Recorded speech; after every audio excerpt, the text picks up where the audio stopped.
prepared yet. You need to try and pick off the units as... Look at the shields on the Marksman. Oh my god, the ball is gonna take him.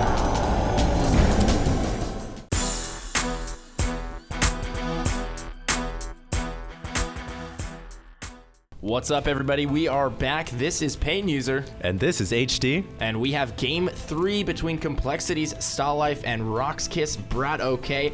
Stahlife spawning as our green Terran in the bottom position on Xel'Naga Caverns, and we have BratOK spawning as our yellow Terran at the top position. Yep. It's going to be another TVT for you guys, and wow, last game both players going for almost identical builds except for their follow-up to the Blue Flame Hellion build, and BratOK able to come out way ahead on SCVs and just took the game from there. Nah, not just only the build, he was able to control his SCVs and keep them alive much better than his counterpart Stahlife. And now the series is tied 1-1. Remember, guys, this is the round of 32. Only one player can advance now because this is the final match in this series, and the pressure is on the line. If a player loses, they drop down into the loser's bracket. Not something you want to do right away. And we'll see what happens. This is a small map compared to the last two we've been watching. Yeah, dropping into the loser's bracket immediately in a tournament is not fun. I've been there before. I've actually dropped down into the loser's bracket after my first game before. Not the best situation to be in. You have so many matches to play, and it's just very grueling down there in the loser's bracket. Very cutthroat. You have no more lives. I mean, you know every game is do or die. It's like dropping down into a sea of sharks, trying to climb your way out of there. Yeah, absolutely. And, you know, the players sitting on top in the winning bracket, well, wouldn't they be the sharks? Maybe they're the whales. They can just cruise, smooth sailing. Well, in poker, whales are known as like the fish or like the bad players, and the sharks are known as the good players. So maybe you're right. It's kind of a switch analogy. Oh, they use whale and fish? I didn't even know Well, a that. fish is actually a bad player. A whale is just a rich guy that's a bad player. Oh, okay. Yeah. So he's like an extra chubby big fish. I got you. So we do have a Marine coming out for both players here. They also both have gas, so it looks like we're going to see a factory out of both players, or perhaps some kind of a quick tech lab Reaper. I'm not sure exactly which route they will go. We do have one Marine popping out for either player, and it's getting to the point where they will almost have enough gas to drop a factory, and still no tech lab from either player. Yeah, I think both players here are saving up 100 gas for their factory. Resources showing they're now approaching 100 gas apiece, and BratOK is gonna throw down a factory right beside his barracks, and Stahlife also gonna throw down a factory, and both players here gonna go straight into factory mode. What are your predictions on a small map like this as opposed to a big map such as Crevasse? I mean, on a small map like this, it's just so much more aggressive in the early and mid game. It's much more difficult to take your natural expansion. On a map like Xel'Naga Caverns, especially in TVT, there's only those two main pathways to the left of the Xel'Naga Tower and to the right past the other Xel'Naga Tower, so there's a lot of tank positioning and turf wars, but tanks are just so good on this map, and drops also not nearly as effective as they are on other maps. It's just so easy to cover the different areas of your base. And also sensor towers are great on this Sentries. map. Yeah, sentry towers, that's what they need to be. Sensor towers are great on this map just because they cover so much territory. If you get one in the middle of the map, or if you get one at the top portion of your base, it just reveals so much vital territory on a map like this. Yeah, absolutely. Also, another reason why I feel like drops aren't nearly as effective is you've got this kind of secret hallway where you can just, rather than dropping, you can run Marines around. Now, a lot of players these days will just kind of block it off, though, with the building or whatnot, and that's what we'd expect to see if this game goes into a mid-late game strategy. Looks like BratOK gonna immediately go into Starport here, and we're probably gonna be seeing some Banshee play. Whether or not he gets Cloak remains to be seen. Doesn't look like he has enough gas. Oh! Getting a Raven first. Interesting. It looks like he is anticipating that build Banshee from Stahlife once again. He has gone with that opener every game so far. Will he get Cloak this time? Let's hope for his sake that he does not, because there is already a Raven on the way from BratOK, and it looks like both players going to start to get siege tanks here. BratOK getting a tech lab on his factory. I believe it is up. There we go. And we do have tanks on the way for him. So both players going for a very aggressive early game style of play here. I think this Raven is going to be very important. Will the scan catch the Raven? Oh my goodness. Catches the Raven, so he knows he will not invest that money into Cloak. And now switching the Starport and the Rex. Yeah, Stall Life right there, kind of getting a lucky break and scanning just at the right time. I mean, if he just scanned 3 seconds earlier, he would have had no idea if it was going to be Cloaked Banshees or not, and he would have probably had to invest minerals into an engineering bay and turrets. And that would have not been cost effective at all. But as it stands, he saw the Raven. Now, what can this Raven do in the mid to late game? It obviously has a lot of helpful spells. I think Auto Turret is going to be one of those spells that we might see a lot in this TBT. Yeah, Auto Turret's so important in Terran versus Terran. You can absorb so many tank hits. I believe they absorb 4 tank hits back to back, and you can position those Auto Turrets so that the first volleys of your enemy tank line go on that Auto Turret, and you can launch an attack behind that. Yeah. And you're just able to do so much damage, and those Auto Turrets really great in these small early game battles where both players have a really small number of tanks and Marines. Neither player over, the 5 tank count right now. Neither player over 20 Marines, 10 Marines even. So yeah, Auto Turret's just so effective. Ooh, we do actually have 17 for Stall Life. Stall Life moving out right now. Looks like he wants to accomplish a little bit of action here. He is going to go ahead and push across the map and try and establish position on BratOK's side of the map. Yeah, this is an interesting push here from Stall Life, and like you said, he does have a lot more Marines than his counterpart, his opponent in the top right-hand corner, the BratOK, almost forgot his name right there. BratOK here, I think he might be in a bit of a tricky spot because he's got all these Vikings. It almost looks like he was prepared for a ton of Banshees, but that's not the case here. Stall Life has a lot of Marines, and, I wonder if Stall Life has enough forces here to just overpower BratOK. Well, BratOK does have the defensive position of the natural. Stall Life still not taking his natural expansion, so he's going to be way behind on that. And it looks like Complexity, Stall Life going for the elevator drop maneuver. He is going to get those first couple units into the main, but these Vikings are going to be able to pick off this Banshee and maybe pick off this medevac.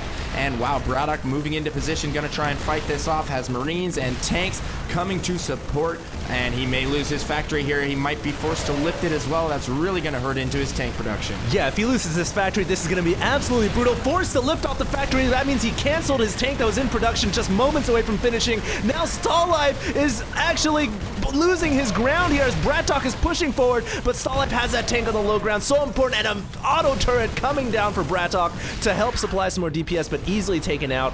BratOK in a precarious position, quickly repairing his factory. Very smart right there, not allowing it to burn away. And Stall Life now has decided to evacuate, and he's going to leave this tank here to be picked off because he lost his dropship. I wonder if Stall Life should have pressed that home a little bit harder.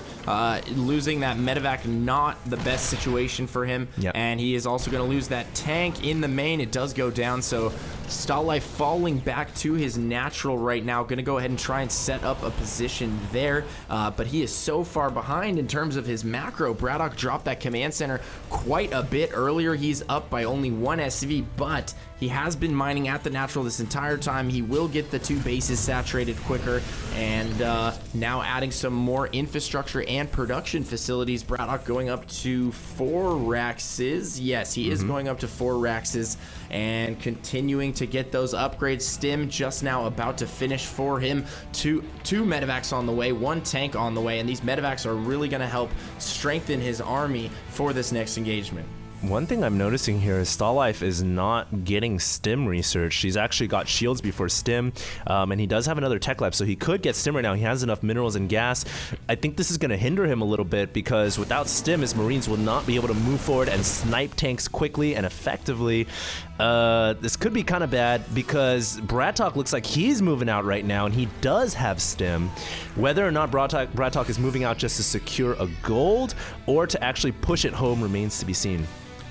He will more than likely try and take that gold. I think he's working on the rocks right now. Yes, he is going to take out those rocks to the gold, and then we'll probably try and push and expand at the same time. We also have a drop from him going around the far right-hand side of the map. Going to try and sneak in through the bottom through John's Common Knowledge hallway and hopefully get some of those Marines into the natural and kill some SCVs. Neither player really had a huge advantage or disadvantage. Nope. Relatively even in the Harvester count, and BratOK just being extra thorough, dropping that supply depot in the back there, gonna scout for any kind of drop shenanigans, and we have an engineering bay in position to possibly detect this scout, and we have pushing into the tower right now. He's not gonna be able to do it. And Stall Life is, yeah, he's gonna have to fall back, Pain. There's tanks already set up here, and of course those Vikings are providing that cover fire, which means this dropship is completely vulnerable. Now in the bottom corner, BratOK was about to go attack, but a SCV, an engineering bay wall, makes it so the Marines cannot go through that direction. Great placement right here. We were talking about this before, Pain. Those buildings so crucial, protecting the back, which is very vulnerable, those SCVs at the natural, and now Stall Life looks like he's gonna try to secure the third over here, which is not the gold. Or maybe he's just gonna, I don't know. We'll see where he decides to land that next orbital. Well, the third command center for BratOK is already done. He is taking the gold as we speak.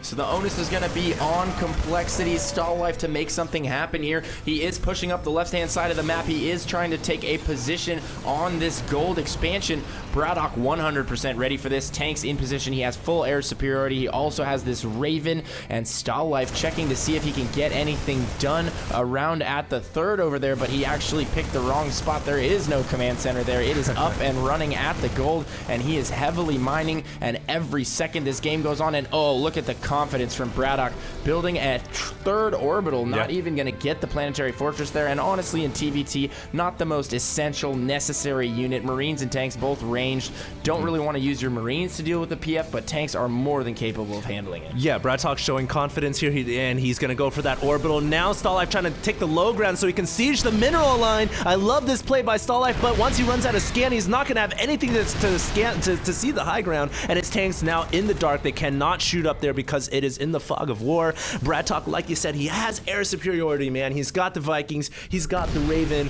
What can Stall Life do except waste scan after scan, although he is picking off several SCVs?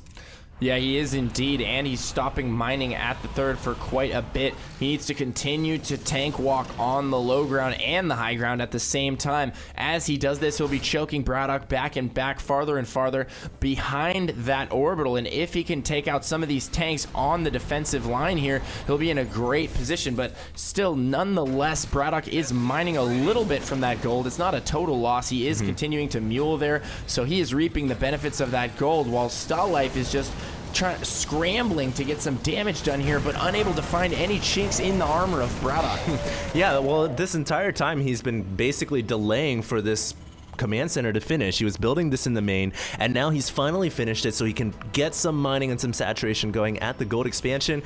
But I can't help but wonder, by allowing his opponent to mine this entire time, has he fallen behind? It looks like we have an exchange here. Stall Life losing control here and loses a dropship as well as some Marines to those defensive Marines from BratOK. And Stall Life here looks like he's gonna push it forward with several tanks and Marines, but he has nothing to counter the Vikings. BratOK with air superiority once again, dropping an auto turret there in no man's land, gets blown apart immediately, trying to use Splash to take out some of his tanks. I don't think that those auto turrets were close enough to the tanks. Yeah. However, it was about 1 or 2 units away. Not going to kill it with splash damage just from that. Wasting a little bit of energy on the Raven right there, but not a big deal. And we do have several tanks for Stall Life. He is very good about even keeping his tank count up while in a deficit. It's so impressive that he's managed to stay on par with BratOK while he had the gases at the gold going for so long. Just having that extra gas income alone should have allowed him to just skyrocket in terms of tank production, but you know, you got to hand it to Stall Life, keeping things even and making a game out of this. Yeah, Stall Life, I mean, I thought for sure he was behind because he allowed BratOK to mine that gold for several, well, maybe not minutes, but about a minute more than he did. But as it stands, you're right. Stall Life was able to rebuild his tank line very quickly and very effectively. And I would argue maybe Stall Life has more tanks right now. He's got about 3 less tanks than his opponent BratOK. So he doesn't have more tanks, but he has good position right here, although BratOK is starting to shell those tanks away. And over at the top left, Stall Life with his massive Marine move out here, this is the Chinese infantry, is gonna be... my God! Oh. Didn't hold position on his Marines right there, just moved straight into the tanks, and wow, losing a big portion of his army. And that turret, so well placed by BratOK, is gonna pick off one of those medevacs immediately, and BratOK just slowly dwindling Stallife's army without even really doing anything. The turret picking off a medevac, the Marines running into the tanks, and now BratOK with a pretty sizable advantage in terms of army. Yeah, he's shooting himself in the leg here, is he not? I mean, yeah, absolutely. And able to pick off 2 more tanks right there at the third. So Stallife just forced to use so many of his Marines here to try and engage and get something done, but he's not going to be able to do so without the proper tank support. Yeah, absolutely. I mean, his Marines almost seem like they have a mind of his own, walking where they shouldn't be going. Whoever is commanding these Marines needs to be fired. And we can see the supply differential now because of what's happened, because of Stallife basically shooting himself in the leg. He is now down by a good hefty 30 supply, and that is a lot in any matchup. Stallife now trying to set up some kind of position. BratOK and Stallife both exchanging scans, but the tanks just barely outside of each other's range. And, you know, Payne, it looks like Stallife is going to try to do some kind of a secret back way attack here. Yeah, he might be trying to sneak in through the back and siege out the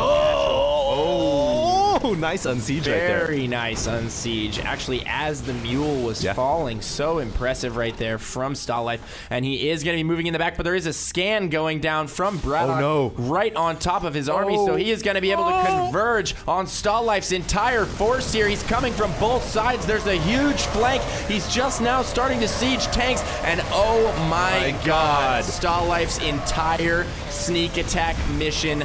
Those Navy SEALs who valiantly offered to go on the nighttime raid are dead. Gone. 0 damage done. That was a majority of his army. This counter push from BratOK is going to be devastating. I wish you guys could see my face right now. My jaw just hit the floor. Seriously, that was a beautifully orchestrated double pincer maneuver by BratOK. Having the army supply of Stallife now. Stallife has nothing, and he is about to lose this game simply because of that maneuver. I mean, what a brilliant pincer maneuver, and nothing that Stallife could do about that. Once you commit through this hallway, I mean, it has great rewards, but it carries high risk. Absolutely, Alex. And back to what I said earlier about siege tanks being so good on this map, you see how pivotal they are. Yeah. Look at both players playing for zone control right now, trying to kill as many siege tanks as possible. And oh, these Vikings, since the beginning of the game, have allowed BratOK to have air supremacy for the entirety of this game, and that has really helped him out in so many situations. And now it looks like he is going to try for some sort of a final push on the gold here, or at least he's prepping for it. Hasn't committed to anything yet, just content to continually move around, maneuver around the left Xel'Naga tower. Doesn't want to lose all of his tanks with some silly kind of all-in maneuver into that PF, but oh my goodness, that is so many siege tanks, and he is running them in now. He's going in, man. I think he's going to try to take this game home right now, right here. He's pushing in with all of his Marines, doing so much damage. Stallife is losing everything in the middle of the field. He only has 1 siege tank left, and that gets taken down by a handful of Marines down on the ground. Now even I don't know where this command center came from. I suppose Stallife was trying to secure a 4th, but that is going to be canceled. BratOK is rolling in with his, as you call it, the Panzer division of tanks, and he is out for blood, and he is going to take this series, I do believe. BratOK not really sure what he wants to do with his Panzer army, finally locking in on this planetary fortress, and that planetary fortress is going to get mass repaired, but these tanks are in such a great position, and we do have some Marines running up, valiantly sacrificing their lives, trying to take out a few tanks with them, but it's not going to be enough, and we do have a drop going off at the natural third of Stallife that's going to kill a bunch of SCVs and take out that orbital, and oh my goodness, there are so many tanks shelling away at this gold right now. Stallife is going to run out of money soon. Oh my God, can he hold on to the PF? And no, the reinforcements from BratOK coming in, and it looks like he's going to head straight for the production facilities. Yeah, oh my God, Stallife is spending so much money to repair this planetary. Finally decides to GG. We have a great finish and a great conclusion to an awesome series. What a freaking game, man. Yeah, so well played by BratOK. That scan in the top left, so money. Must have just had a hunch that units were coming around the side. Didn't really see any units on the map except for that siege tank line at the PF. Had to wonder what was going on, had to wonder what StarLife was up to, and had a perfect read right there. Just absolutely amazing game sense. So yeah, BratOK able to come back from an 0-1 deficit, and that's actually something very rare in a best-of-3 series. When you lose that first game, so much momentum goes with your opponent, and it's just really hard to recover. Not just momentum, but also confidence as well. And looking back at this game, the VIP moment, the turning point, really. Even though I feel like StarLife was kind of behind the whole time, I think the pivotal moment, The pincer. the pincer, exactly. Absolutely. Yes. The pincer right there, able to seal the deal. So congratulations to BratOK. He will be moving on to winners round 2, and good luck to Complexity StarLife in the losers bracket. And if you guys enjoyed those games, make sure to check out more IPL content at www.ign.com/IPL. Also, check out our social media in the bottom left-hand corner of your screen. And if you guys want those hot links, be sure and go to Twitter, Facebook, YouTube, and JustinTV.com/IGN Pro League. If you guys enjoyed those casts, be sure and check out me and HD at www.twitter.com/PainUser and youtube.com/StrapBunker. And you guys can find me at youtube.com/HD StarCraft. Thank you all so much for tuning in. Much appreciation here from the IPL. And please stay tuned for more games to come. This is HD and PainUser, both signing out.